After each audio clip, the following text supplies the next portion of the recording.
Okay, so I'm gonna just do like a little breakdown of some things that you can do in BWL to kind of help improve your parsing. Uh, and we're gonna start off, of course, going through all of BWL, and we're gonna talk about Razor Gore first.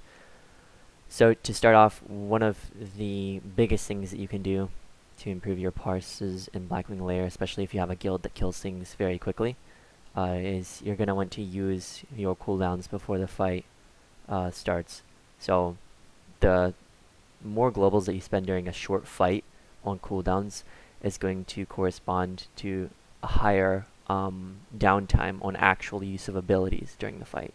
And this is something that I don't think that a lot of people think about. Specifically for parsing for Razor Gore is a little tricky. Like, you're almost going to want to treat it like Veilastraz as a DPS. If you are shooting for like a high parse on Razor Gore, you're going to want to have your Diamond Flask equipped, pre-popped for the fight. You're going to want to have Death Wish up before Razor drops, and you're also going to want to have as many debuffs up on Razor Gore before the fight starts as possible. You're going to want to have 5 stack of Sunder on him before the fight starts. You're going to want to have Fairy Fire up, and then when the orb drops, you're going to want to make sure that you're as close to the boss as you can be.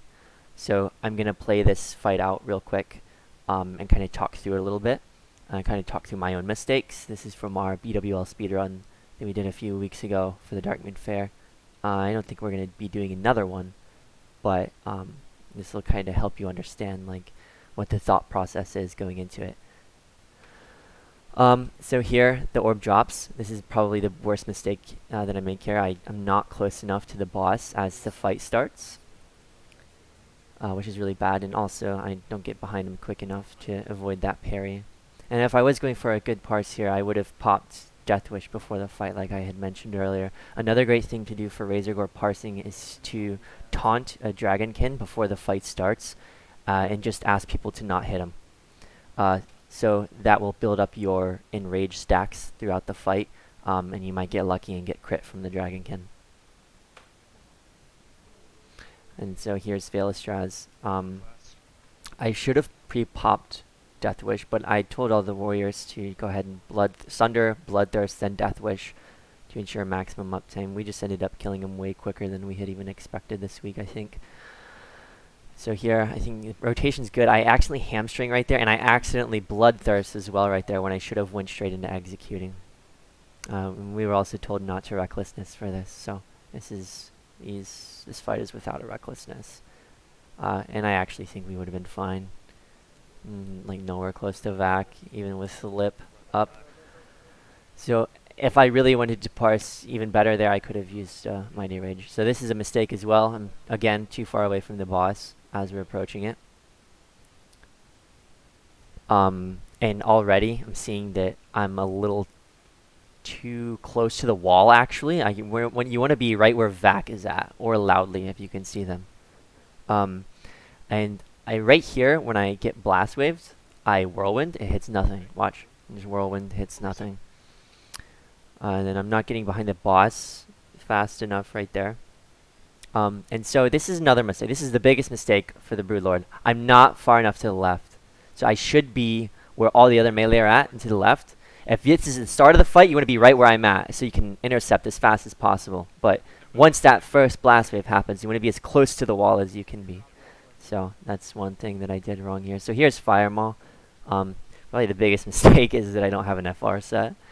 And it's just kind of about finding that line. It's talking with some of the warriors in my guild, and we're dropping FR every week, and we're still trying to find that line to kind of ride.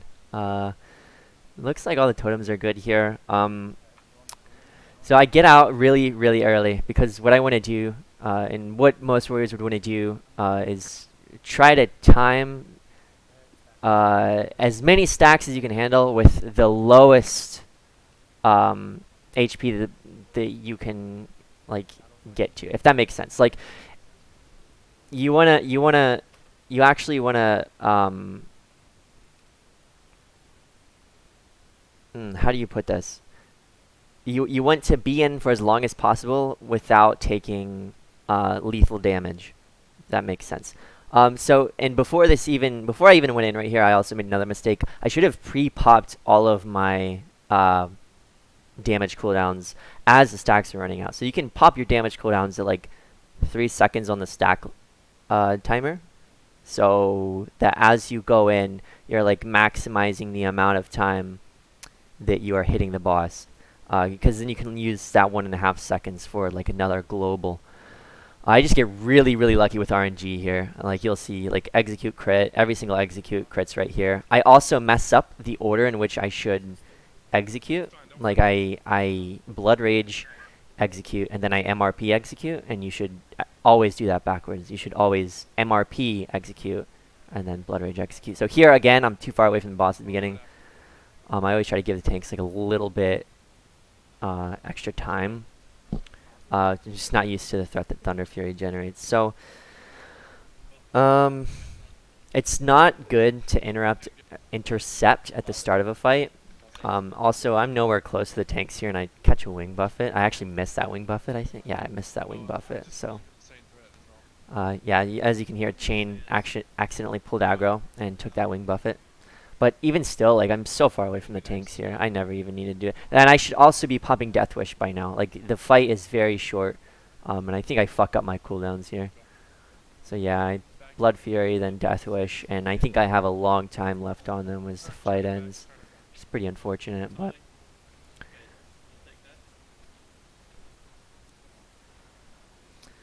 so yeah, I think the rotation is fine here. And we get a DFT. Ooh.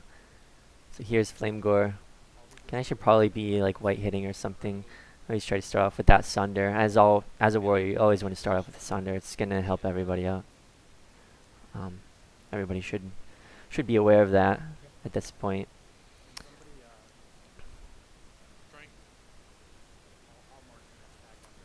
So yeah, I don't really know if there's much to talk about here. Now what I could do is, it doesn't seem like I'm having. Okay, so yeah, you need to be very careful with that first wing buffet and make sure that you don't get hit by the Shadow Flame. I think sometimes he does a Shadow Flame before the first buffet or something. But yeah, that's a little bit odd. Yeah, Chain's so far ahead of everybody right here. And I should have MR. Yeah, okay, there we go. There we go.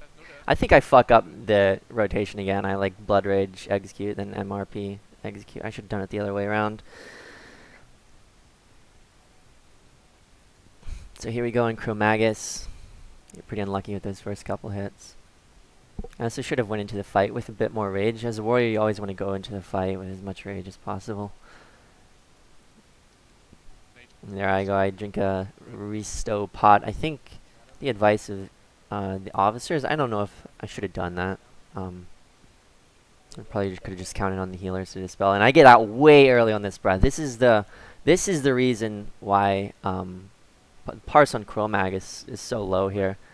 Like, you don't want to, you want to maximize the amount of time you're hitting the boss. And also, it's also kind of like a weird spot. You need to call out to your shamans to try to put the totems a little bit closer to Chromag, kind of in front of them, so that your Wind Fury doesn't drop off. Like right here, you might see the Wind Fury drop off. I think it actually drops off right here. See, it goes down ticking to 0. So now it's off. There it goes, it's off. And you hit the boss for a couple of seconds without it. It's really not that big of a deal, but it definitely affects how much damage you're doing, obviously. And I think I would have been better off going to the left side, actually. It might have been a shorter run. That's what Chromag parsing is all about. It's about how long you're hitting the boss. Like, anybody can hit this stuff in the right amount.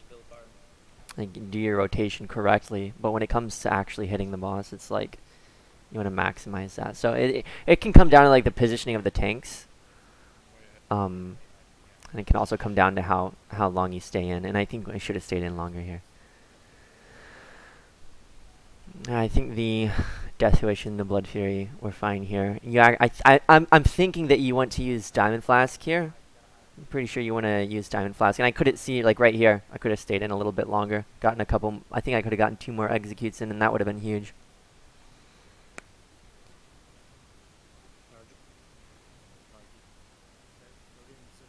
Here we go on a Nefarian. So yeah, after the first Shadow Flame goes out, you can switch your cloaks. Or the one that hits the raid. So here we go, starting on him. There's really not much you can do here. It just comes down to your cooldown timings. And I think the worst thing that we do, like as a guild here, is hit the totems. Like we know now not to hit the totems, and I did get a little bit greedy. Okay, this is another thing right here. I fuck up the bellowing roars. I should be using Berserker Rage before he gets that off and kind of working it in my rotation to like have a global come off of cooldown and also have my Bloodthirst on cooldown as he uses that. That's a really good way to kind of improve your damage so you don't lose any time at all with the bellowing roars as a warrior, and you really shouldn't anyways. Chain's doing an excellent job here, not getting hit by the fears as well. So here we go again. Get hit by it again. Have to react, and that puts my Bloodthirst on like a 2 or 3 second cooldown when it really shouldn't have been. So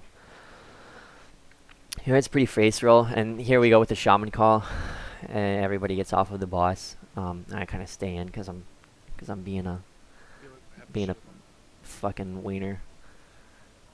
See, there they go, calling for the melee to get off the boss. But like I said, now we know that it really doesn't matter. The totems don't do much at all. I just wanted to keep zerging the boss because I felt like it was a waste of time. So yeah, you can just use your Death Wish to get out of this one because it's already so low. Let me get one last Bloodthirst. Let's see what my globals are. Yeah, okay, I got straight into executing, so it's all good. See, and again, I fuck up the rotation with the MRP. I don't know what happens right there. I think he dodged or something, one of my executes. And I went to the left right there, and I get hit by the tail swipe. It was pretty bad. And I only hit one of the skeletons with my sapper. So that was also really bad. I should have tried to run into the middle there. If you're trying to parse on Nefarian, you can run over and use a sapper, and that should count towards your damage for Nefarian. They took that out for 1 week and they put it back in. So yeah, that's everything that I did wrong on our speedrun. Yeah, so I might do another one of these for our next one.